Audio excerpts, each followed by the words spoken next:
Hey y'all, I'm back with another book review. I finished Thomas Merton's The Seven-Story Mountain. I loved it. I was actually expecting it to be a doctrinal book because, it's Thomas Merton, who's like this huge person on doctrine and about the Catholic faith and all this stuff. But it was a story of his life and how he became a Christian, and it was probably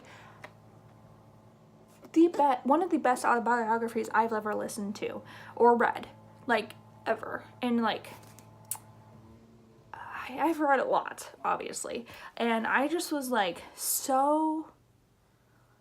I mean, it allowed me to see how he came to the point of where he became a monk, and a Trappist monk specifically. And I personally am totally not called to be a nun, which would be for girls, and nor a monk if you're a boy. But I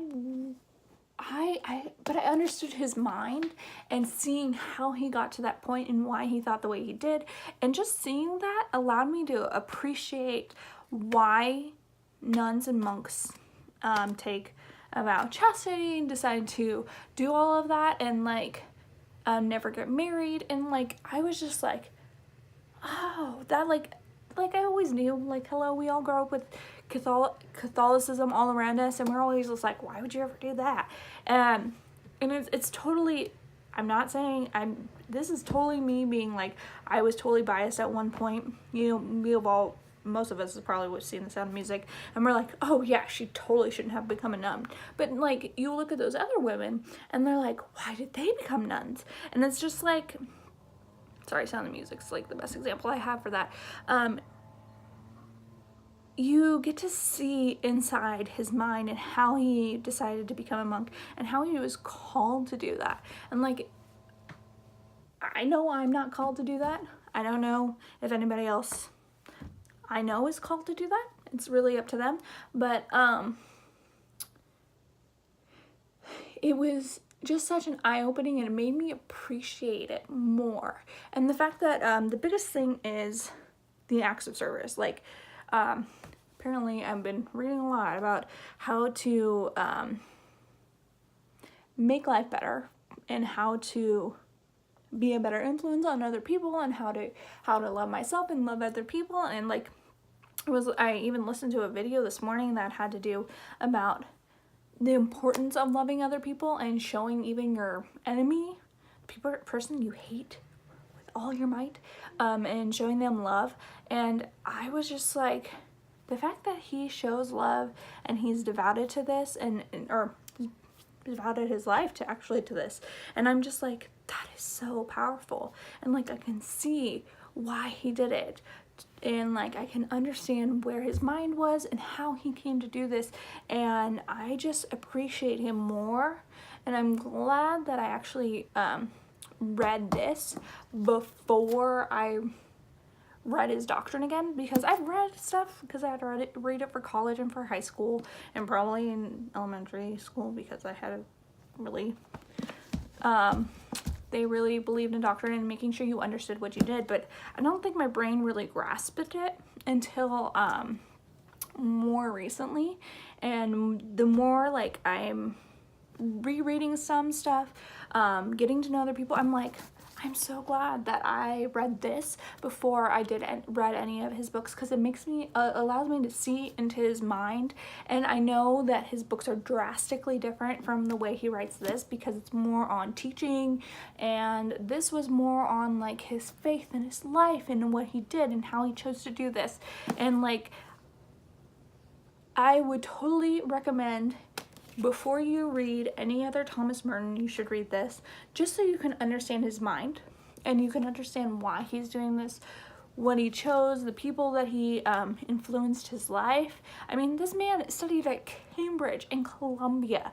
Like, he's a brilliant man, and like, you appreciate him more. Like, you hear, like, there's some people that are not scholars, and I'm sorry, but they don't have as hard of a basis of where they're coming from.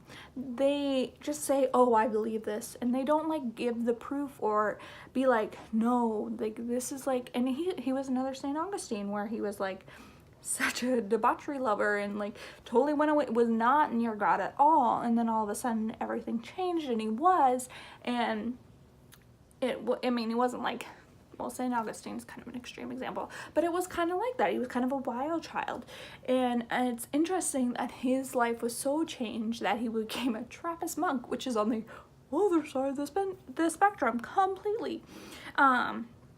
Just brilliance. Totally ranted and raved on this one, I'm sorry, but totally brilliant book, brilliant man. Definitely recommend him. Oh, my point was, a lot of people you don't appreciate because you think that they're not scholarly. Like, I'm sorry, but a lot of Christian books nowadays, they're not based in facts and theories and science and stuff like that, or like even coming from like from history or stuff like that. They're just doing it based on feelings, and I'm like, no. Like that's probably what drives me crazy about the Christian books nowadays. It's not based on sound doctrine. Sorry, it's not. But people like Thomas Merton and St. Augustine are based on sound doctrine. Even C.S. Lewis, J.R.R. Tolkien, all based on sound doctrine that were brilliant men. Cambridge, Oxford, like you name it, they were like so brilliant. And I'm not saying brilliance is like, you can totally not be brilliant. Hello, I'm not that brilliant.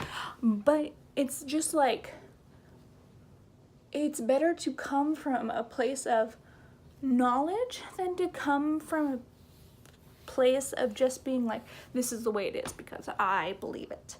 And it's like, no, I like reasons why. Why do you believe it that way? What made you come to think that way? And seeing Thomas Merton's life, and you get to see why he thinks the way he does and why he is such, if you ever read his poetry, it's beautiful. It's beautiful, and like it makes me cry because I'm kind of a girl and I totally will admit it, but it's just brilliant. And I just appreciate him more knowing where he came from and like why he thinks that way. And like, not everybody, you can't do that with everybody, you just can't. But it's nice to know why people do what they do and why people are who they are. Anyway, long rant aside, I hope you all enjoyed my ranting and raving. Definitely read the book. Like, you will appreciate, even if you have no faith, no religion, you will appreciate the man for who he was, and you can see how people think. Like, just take it from that. Like, being like, cool, that's how people think? Why would they think like that? Like, I have that thoughts all the time. I'm like, who are you? Why did you write like that? What is wrong with you?